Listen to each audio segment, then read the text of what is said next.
নমস্কার, আমি রিম্পা। কেমন আছেন সবাই? আশা করছি সবাই খুব ভালো আছেন, আর আমরাও ভালো আছি।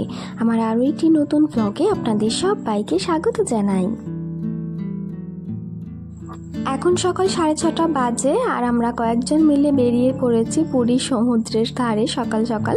এখানে সকালবেলা অনেক নৌকো নিয়ে যারা মাছ ধরতে যান তারা আসেন, তো সেই সাথে মাছও বিক্রি হয়। আর আপনারা দেখতেই পাচ্ছেন এখানে কত মানুষ রয়েছে।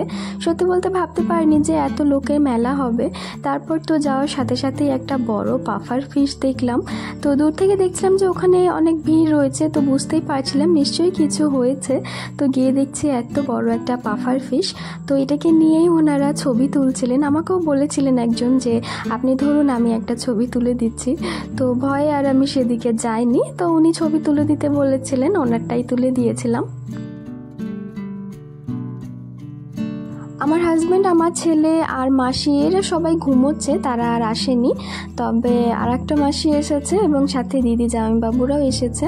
আমারও আসার কথা ছিল না, তো দেখলাম যে ঘুম যখন ভেঙেই গেছে তাহলে না হয় ঘুরেই আসি। তবে আসার পর মনে হচ্ছিল যে এসে বেশ ভালোই করেছে, কেননা সকাল সকাল সমুদ্রের ধারের এই যে একটা দৃশ্য, এটা কিন্তু বেশ ভালো লেগেছে। আর মাছ এত এত আসছে দেখে, তো মাছের নাম তো বেশিরভাগ জানি না। এর মধ্যে হয়তো আমি একটা দুটো মাছের নামই জানি, বাকিগুলো কি মাছ সব কিছু যেন আমার মাথার উপর দিয়ে চলে যাচ্ছে।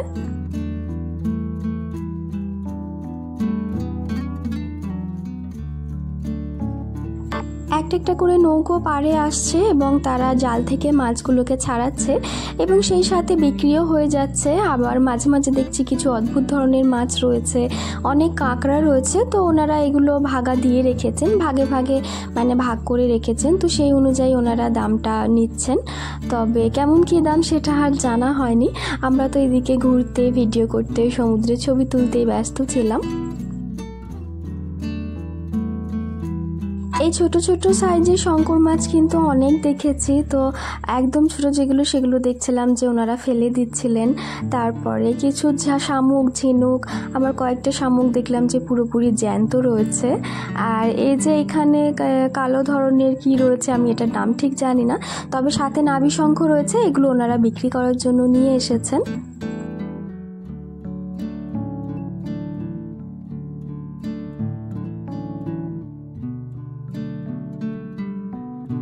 বেশ ভয়ে ভয়ে একটা জ্যান্ত শামুককে হাতে তুলে ধরেছে। তো ওনারা বললেন যে না, কামড়াবে না, কিছু হবে না, তবে সামনেটায় হাত দেবেন না, তাহলেই কামড়ে দেবে।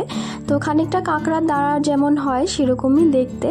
আর বাকি ভেতরে কি আছে তা তো আমার জানা নেই, ওপর থেকে যেটুকুনি দেখতে পাচ্ছি। আর এখানে একটা জেলিফিশ দেখতে পেয়ে আমি ভাবলাম যে জেলিফিশটা একটুখানি ধরি, দেখি কেমন লাগে। তো কিছুই না, পুরোটাই জেলে জেলে ধরনের। আর যেহেতু ওনারা জাল থেকে ছাড়িয়েছেন, সেই জন্যে কোনটা কি কি এমন কি আকার কোনো কিছুই যেন ভালোভাবে বোঝা যাচ্ছে না।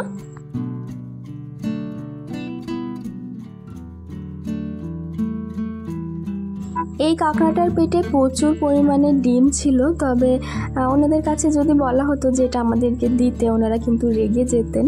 এখানকার মানুষ দেখেছি ভীষণ চট করে রেগে যায়, একদমই মানে দিতে চায় না, একদমই ফ্রেন্ডলি হয় না, খুব কম মানুষই ফ্রেন্ডলি হয়। আর এই মুহূর্তে আমাদের মাছ কেনাও হয়ে গেছে, মাসি এখানে দাঁড়িয়ে আছে। আর এখানে কিছু মানুষজন আছেন যারা মানে মাছ কেনেন, তাদের মাছগুলোকে কেটে দেন। কারণ এখানে সবাই হোটেলে থাকে, তো কেউ তো আর সেভাবে বাড়ি থেকে বটি নিয়ে আসে না, আর ছুরি দিয়ে তো আমরা মাছটা মানে কাটতেও পারবো না। তো সেই জন্য এখানে মাছ কাটার জন্য এনারা তৈরি থাকেন, তো ওনারা কেটে দেন। আবার মাঝে মধ্যে ওনারা নিজেদের মধ্যেই ঝগড়া লেগে পড়েন, তো এরকমও মানে অবস্থা হয়েছে। এই শামুকটা দেখছি বেশ বড় সাইজে, আবার শামুকটার গায়েও কি যেন একটা লেগে রয়েছে। কিছু কিছু সামুদ্রিক প্রাণীর গায়ে যেমন পরজীবী লেগে থাকে, তাদেরকে আঁকড়ে ধরে বেঁচে থাকে, তো খানিকটা সেই রকমই।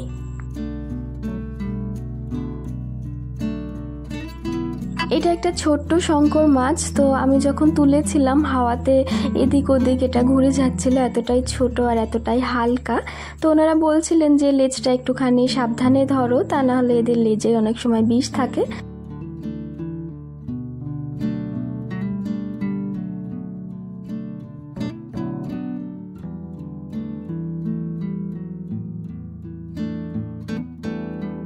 জালে তো ওনাদের মাছের সাথে অনেক এই জেলিফিশও জড়িয়ে এসেছিল। তো ওনারা জেলিফিশগুলোকে এইভাবে সমুদ্রের পাড়েই ফেলে দিয়েছিলেন।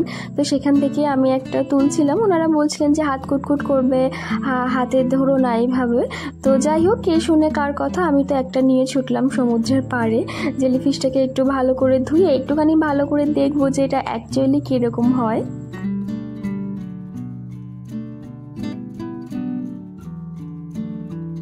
এতদিন এই জেলিফিশ শুধুমাত্র ইউটিউবে দেখা হয়েছে, তবে এই ফার্স্ট টাইম আমি এইভাবে হাতে নিয়ে দেখলাম। তো অভিজ্ঞতাটাই একটা আলাদা থাকে, তাই না? প্রথম একটা জিনিস যখন আমরা এইভাবে হাতে নিই।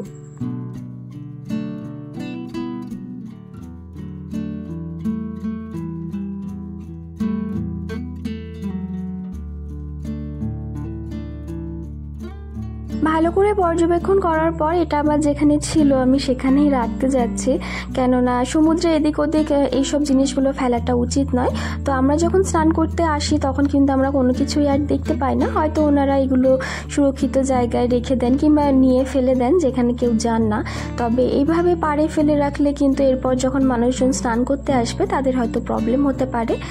আর এই মুহূর্তে যেহেতু মাছ কাটা হয় এবং এনারা অনেক কিছু ছাড়িয়ে ফেলে দেন, তো সেই জন্যে কুকুর পাখি এরাও কিন্তু এই সময় পেট পুজো করে নেয়। আর এইটা ঠিক কি সেটা আমি বুঝতে পারিনি, কেননা অনেক দূর থেকে দেখছিলাম আর খানিকটা সাপের মতনই দেখতে, তবে মনে হলো যে ঠিক সাপ নয়।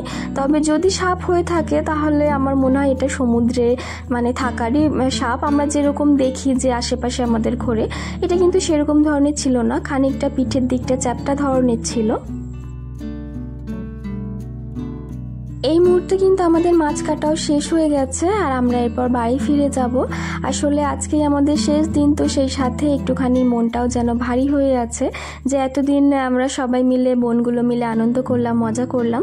এরপরে আবারও বাড়ি ফিরে যেতে হবে, তবে কি আর করার আছে, বাড়ি তো ফিরতেই হবে, তা না হলে আবার আসবো কি করে, তাই না?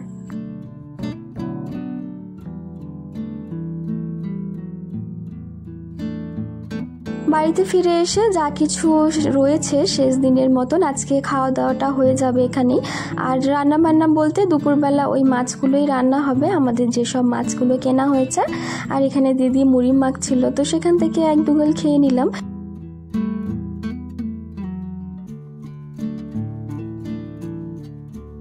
রান্না বান্নাটা দিদি জামাইবাবুই করেছে আর আমরা তারপরে বেরিয়ে পড়েছিলাম। প্রথম বলেছিলাম যে আচ্ছা স্নান করতে যাব না, কিন্তু আজকে যেহেতু শেষ দিন না গিয়ে আর থাকতে পারলাম না। সব শেষে সবাই মিলে ডিসাইড করলাম যে ঠিক আছে চলো আজকে যাওয়াই যাক, আজকে তো চলেই যাওয়া হবে, আমাদের রাত্রেবেলা ট্রেন রয়েছে। তো তারপরে সবাই মিলে এই যে বেরিয়ে পড়েছি।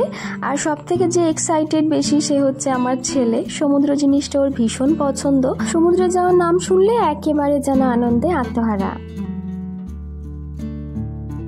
তবে একটা জিনিস কি জানেন, ওয়েস্ট বেঙ্গলের মতন এখানে কিন্তু রোদের তেমন একটা তাপ নেই এবং সেরকম গরমও নেই। সেখানে যেমন গরম এখানে কিন্তু অত গরম নেই এবং আবহাওয়াটাও বেশ ভালো লাগছে। আসার আগে অনেকে বলেছিল যে পুরীতে ভীষণ গরম, এখানে এত গরম, সেটা তো বালির দেশ, সেখানে না জানি কত গরম হবে।